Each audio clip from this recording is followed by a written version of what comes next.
আপনি জানেন না আগে বলি বলো। আপনাকে বিয়ে করার আগে না অনেক কনফিউজ ছিলাম। জিজ্ঞেস করবেন না কেন? কেন?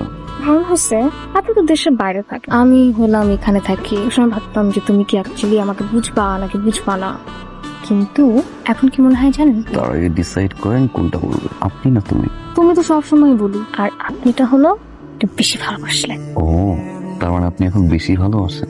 ধরো শোনো না, বলো না। আপনার সঙ্গে সংসার করা শুরু করার পর এখন কি মনে হয় জানো, আমার জীবনে এরকমই একজনকে সব সময় চাচ্ছিলাম। কিছু বলবেন না আপনি আমাকে? Thank you. থ্যাঙ্কস হ্যাঁ, মানে এত সুন্দর একটা কথা বলার পরে thanks? Okay, thank you very much. আপনার কি নিজেকে খুব সুদর্শন মনে হয়? অনেক বেশি। অনেক বেশি কি সুদর্শন? আপনার জন্য তো মেয়ের লাইন লেগে আছে, হ্যাঁ, অনেক লাইন। অনেক। ওইগুলো কি বিয়ে করেন? ওকে, আমি চল যাই, গেলাম।